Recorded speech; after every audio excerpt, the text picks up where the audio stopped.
They say some scenes are not just filmed, they are lived. The Crucifixion is one of those moments. When cameras roll on such a scene, it is not only about acting, makeup, or direction. It becomes an experience that tests the body, the spirit, and even the faith of everyone on set.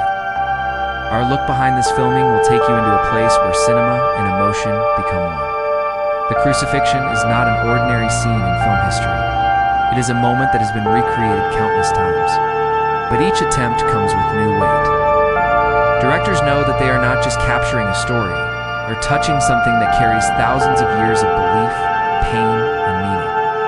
When we prepared for our Crucifixion filming, we felt this pressure from the very beginning. Detail mattered from the shape of the wooden cross to the dust that covered the ground. From the cries of the crowd to the silence of the sky, filming started long before the camera was even switched on. It began with research. The crew spent weeks studying history, art, and scripture to understand how this moment was remembered through generations. Painters showed it one way, old films another, but we needed to find our balance between truth and cinematic storytelling. We could not allow it to look fake, but we also knew it must not become so violent that it distracts from the deeper meaning. The location itself became our first challenge. A crucifixion scene cannot be shot on a simple indoor stage. It needs the open air, the harsh sun, the natural setting that tells the audience this is real. We chose a place with dry earth and scattered rocks, a land that looked as though it had carried sorrow for centuries.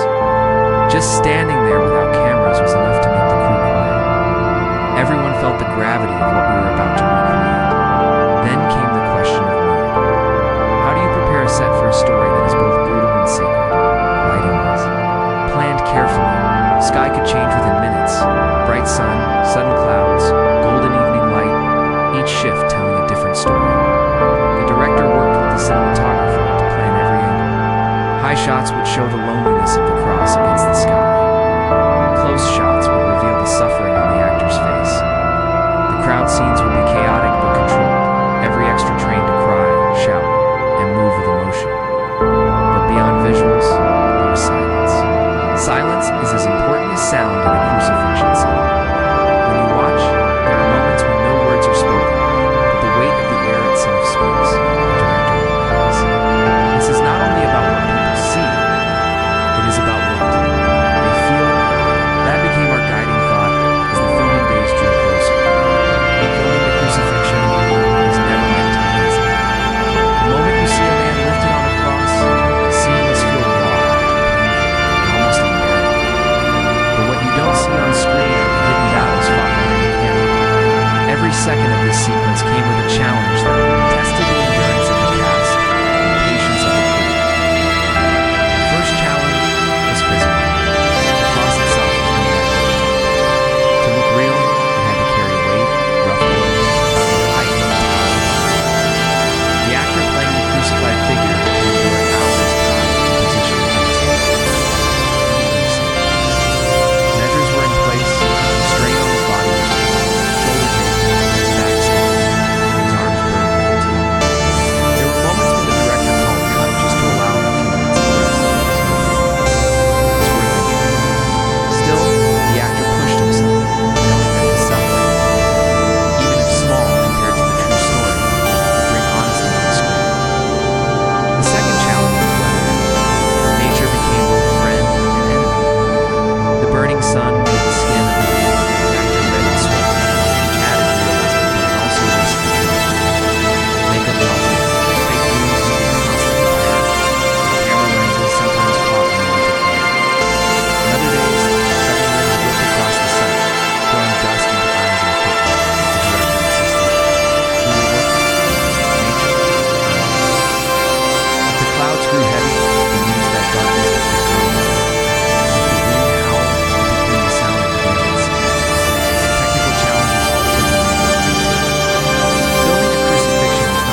clothes, every drop of sweat was placed with care. They layered colors, textures, and special gels that cracked under the sun, making the skin appear torn and bruised. At the same time, the costumes of the crowd had to stay true to history, with fabric rough and simple, worn by hands that once worked the earth. And then there was the challenge of emotion. Filming pain is one thing. Filming sacred pain is another. Extras playing the crowd were told not to act, but to imagine standing at the foot of the cross, watching someone you love suffer. Many of them confessed later that the scene shook them more than they expected. Some even cried when the camera wasn't rolling. Behind every frame there were whispers, sweat, dust, and unplanned moments that shaped the crucifixion into something beyond a scene. It was not perfect, but it was real. And sometimes, that is what makes cinema unforgettable. For the actor, stepping onto the cross was not only a role, it was a journey into suffering. Many scenes in film are rehearsed, repeated, and adjusted, until they feel perfect. But a crucifixion cannot be repeated endlessly. Each time the actor was raised against the wood, the weight of the moment pressed harder, not only on his body, but also on his spirit. He wasn't just pretending to be in pain, he was experiencing it in ways no rehearsal could prepare him for. The preparation started long before filming. He spent weeks studying the history, reading passages, and practicing how to carry the cross. It was not just about memorizing lines, but learning how to breathe through exhaustion, how to hold his arms in agony, and how to keep his voice trembling with pain while still being heard by the camera. He often said that the hardest part was not physical suffering, but the silence. Hanging on the cross meant long moments where no words could be spoken, yet his face and eyes had to tell the story of despair, sacrifice, and hope all at once. When the cameras rolled, reality and performance blurred. The ropes tied around his arms left marks. The rough wood scratched his back. The sun burned his skin until sweat ran into his eyes. There were times when he asked for water, but instead of breaking character, he stayed in silence, letting the suffering speak for itself. Crew members watched in awe because it was not acting anymore, it was transformation. What struck many people most was how the actor embraced vulnerability. Most performances are about control, controlling expression, controlling movement, controlling breath. But here, he allowed himself to lose control. His gasps, his trembling, his cries, none of it was faked.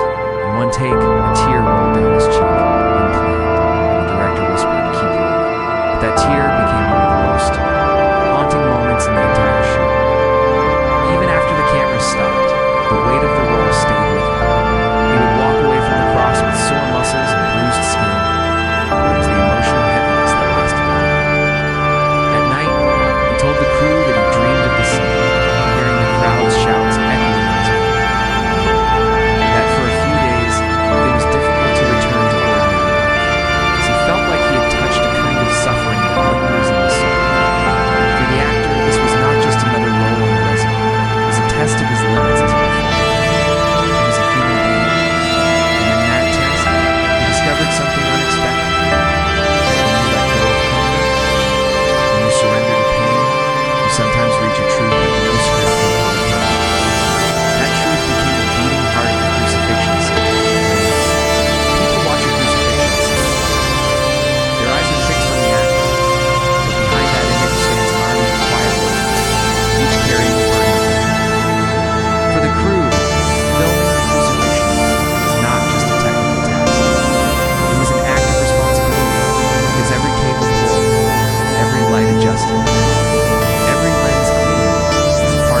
hardest task was to stay professional, while his own emotions fought to break through. Sound engineers stood among the crowd of extras, holding their booms above heads, catching the raw cries and gasps of the moment. They said that the sound of silence between the shouts was even more powerful than the noise itself.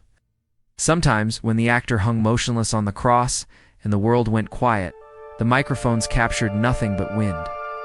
That wind, heavy and haunting, later became part of the final mix, as if nature itself had joined the performance. And then there was the director.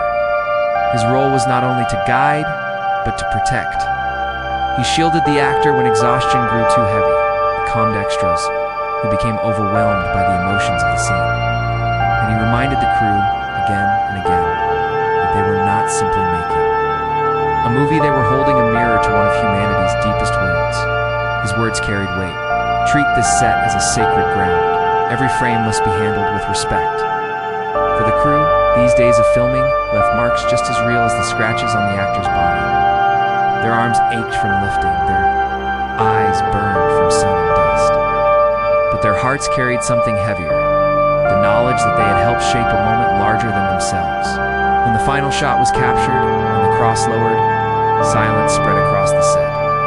Some smiled in relief, others wiped tears.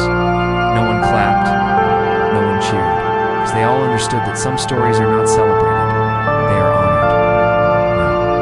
No matter how carefully a crucifixion scene is planned, life itself has a way of interrupting. On set, the most powerful moments were not written in the script, they were born from accidents. Emotions and raw human reactions that no director could have designed. These unexpected moments gave the scene a depth that no special effect could create. The first came from nature. On one filming day, as the actor was lifted onto the cross, a sudden gust of wind swept across the hill. Dust and sand rose like a storm, covering the extras and crew. At first, it seemed like a disaster. Cameras struggled to see, eyes watered, and equipment needed cleaning. But when the director watched the playback later, he saw something extraordinary. The wind had turned the scene into a living painting, robes whipping, hair flying, the cross standing against a raging sky. That accident became one of the most haunting shots in the final cut. Another surprise came from the crowd of extras. They were told to shout, to mock, to cry, as people once did. But in one take, as the actor hung in silence, something shifted. A few extras began to cry for real, not as performers, but as people, suddenly struck by the weight of what they were witnessing. Their tears rolled down their faces, their voices cracked, and the camera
and walking away from the set and realizing that he had carried a story of suffering so deep that it followed him into his everyday life. For days, he struggled to smile because his body had left the cross, but his spirit hadn't. The crew also felt it. A makeup artist admitted that after washing the fake blood from her brushes, her hands trembled. She had painted wounds that were meant to vanish underwater, but in her mind, they did not fade. A cameraman confessed he avoided watching the footage for several days because it made him feel as though he was standing on that hill all over again. Even extras who had only been present for a few hours carried away something heavy. Some said they went home and cried, not fully understanding why. And yet, mixed with the sorrow was something else, a strange, quiet pride. They had not simply filmed a scene, they had touched a story that had lived for centuries. For many, it was the first time they realized how powerful cinema could be, not just as entertainment, but as a mirror to human history and faith. One sound engineer put it best: "I thought I was recording noise, but when I listened back, realized I was recording emotion. It is something you cannot fake." The emotional impact stretched beyond the set. Weeks later, when the crew gathered to watch the raw footage, the room was silent. No one laughed, no one whispered. Some wiped tears, others simply sat frozen. The scene they had built together had grown larger than them. It was no longer about cameras, props, or performances. It had become a reminder of sacrifice, pain, and the unshakable weight of humanity's story. And maybe that was the true impact, the realization that what they filmed was not only about one man on a cross, but about everyone who has ever carried pain, endured loss, or faced despair. In that sense, the crucifixion was not just a role, not just a project. It became a shared experience of remembering what it means to suffer and what it means to endure. When the crucifixion filming finally ended, the set stood empty. The cross was taken down, the dust settled, and the voices that once cried out grew silent. But even in silence, something remained. The experience could not be packed away with props or erased with makeup wipes. It lingered in the air, in the hearts of the people who had stood beneath the cross, and in the footage now preserved on film. What struck everyone most was how fragile the line was between performance and reality. An actor can play pain, a camera can capture it, but when suffering is recreated with such truth, it becomes more than art. It becomes a shared memory. On set, no one felt like they were simply making a movie. They felt as if they were touching a story that had already been written long before them, and would live long after them. The crucifixion is one of the hardest stories